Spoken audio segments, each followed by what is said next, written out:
Hello students, today we are going to study History chapter 7, The Reformation and the Enlightenment. Means chapter का क्या नाम है? धर्म सुधार और प्रबोधन 1300 ईस्वी से 1800 ईस्वी तक. So listen carefully and look at this video. In the previous chapter we saw how new ideas and new thinking in the creative arts spread toward the end of the Middle Age. We also saw how the cultures exchange between countries led to the spread of scientific knowledge. How could religion stay untouched by these developments?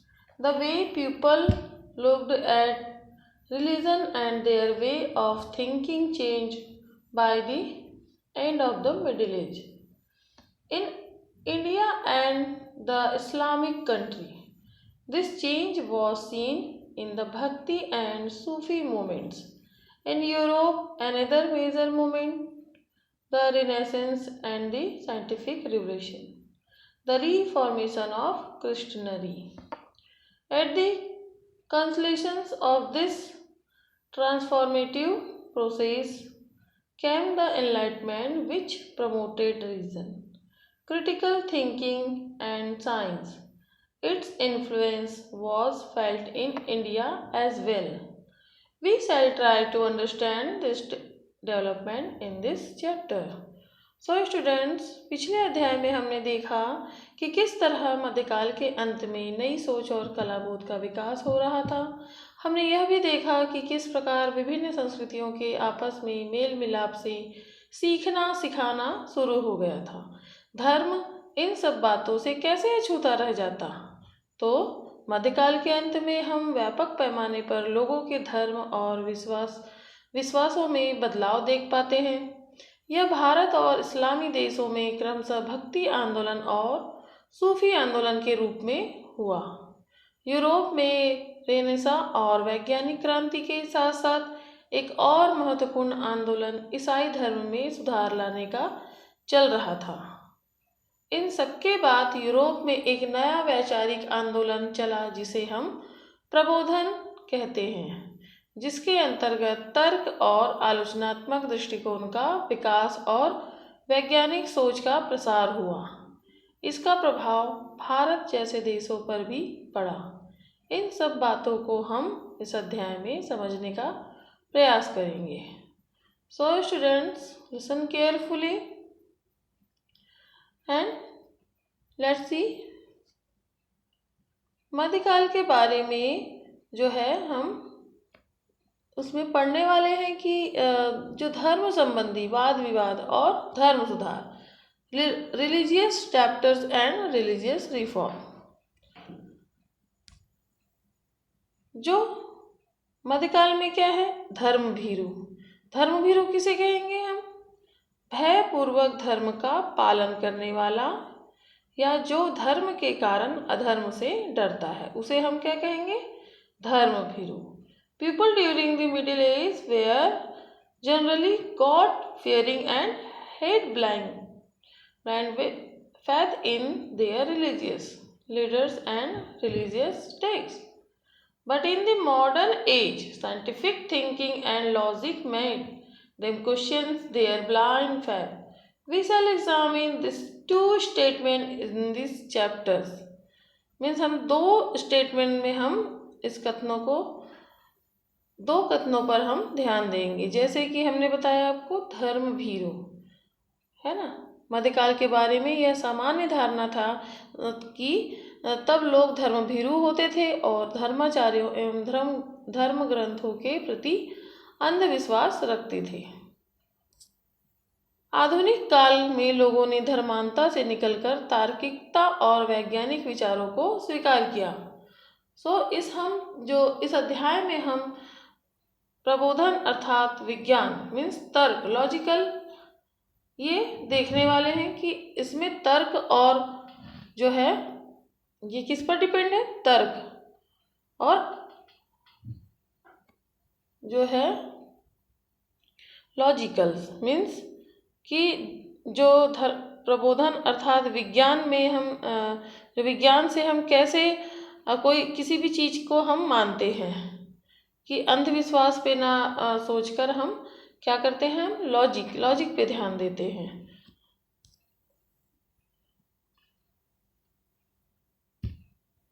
Bharat में जो है बहुत से जनजातीय समाज के लोग थे जो अपने पारंपरिक रीति रिवाज के अनुसार देवी देवताओं की उपासना करते थे।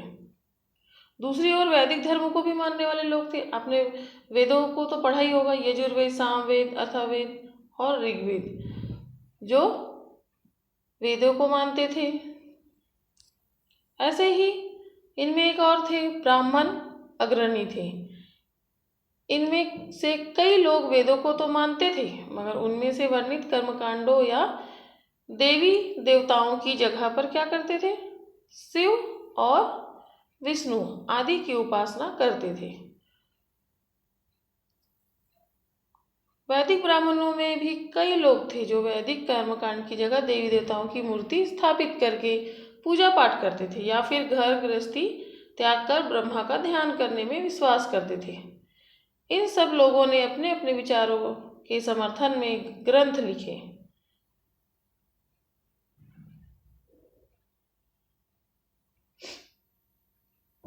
एक दूसरे जो है इन सब लोगों ने क्या हुआ, जो ग्रंथ लिखे, इनमें से प्रमुख कौन से थे, वैशेषिक और मीमांसावादी और वेदांती। तो वेदांती क्या होता है, वेदांती किसे कहेंगे, जो लोग वेदों के अंतिम भाग यानी उपनिषद के विचारों को अपना आधार मानते हैं उन्हें वेदांती कहते हैं। जैसे ये बाद में क्या हुआ, वेदांत मार्ग के लोगों का प्रभाव बढ़ा लेकिन उनमें से अनेक शाखाएं बनी। इनमें से सबसे महत्वपूर्ण विचारक थे 8वीं सदी के शंकराचार्य। उनके विचार में अंतिम सत्य कौन मतलब क्या है, एक ही है जिसे हम ब्रह्मा कहते हैं। उनके अनुसार बाकी सब मिथ्या है, मीन्स झूठ है, और सत्य तक पहुंचने के लिए हमें संसार त्याग कर ज्ञान प्राप्त करने का प्रयास करना चाहिए। ये किसका मानना था, आदि शंकराचार्य का। अपने विचार के समर्थन में उन्होंने अनेक ग्रंथ रचे, फिर भी बहुत से वेदांती उनसे सहमत नहीं हुए। उनमें से एक और थे 12वीं सदी के रामानुजाचार्य, जिनका मानना था कि अंतिम सत्य तो ईश्वर है जो दुनिया की सृष्टि का पालन और विनाश करता है।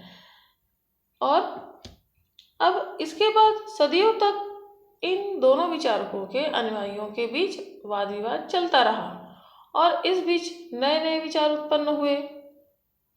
इनके अलावा वैदिक परंपरा में जैसे शिव को मानने वाले क्या कहलाए, शैव, शक्ति को मानने वाले शाक्त और विष्णु के उपासक जो है विष्णु को मानने वाले वैष्णव कहलाया।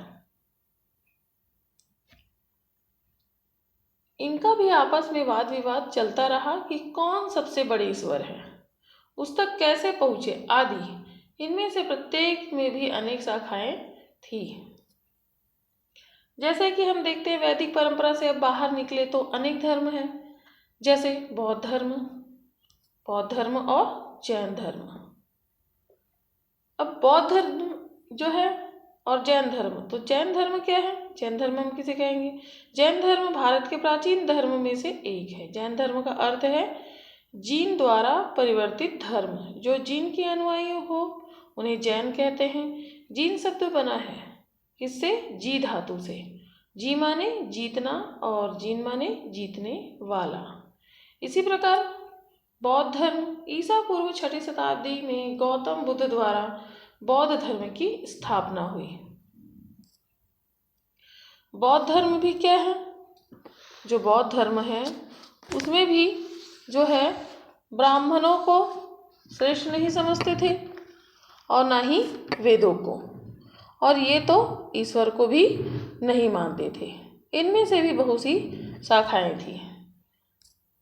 सो स्टूडेंट्स, भारत के धर्म में बहुत सी विविधताएं थी, मीन्स ऐसी बहुत सारी जो है विविधता देखने को मिलती है। इस विषय में संप्रदाय व पंथों को मानने वालों में आपस में बहस और विवाद होते रहते थे। लोग एक दूसरे की बातों को मानते भी थे और कभी कभी झगड़ा लड़ाई भी करते थे। सो हर व्यक्ति या जो है अपने स्तर पर सही गलत तय करने के लिए स्वतंत्र था। हर व्यक्ति अपनी जरूरत, अनुभव, रुचि के अनुसार जो है अपना जो है पंथ चुन सकता था। तो इसी कारण उनमें क्या होता था, एक दूसरे की जो है बात नहीं मानते थे और कभी कभी झगड़ा लड़ाई भी करते थे और कभी कभी एक दूसरे के विचार को भी मानते थे। ऐसे ही मध्यकाल में जाति व्यवस्था लगभग पूरे भारत में प्रभावशाली होती गई, जिसके कारण धर्म ग्रंथों का अध्ययन, मंदिरों में पूजा और प्रवेश जाति और जन्म से निर्धारित होने लगा। जातिगत सीमाओं को लांघने पर दंड दिया जाता था।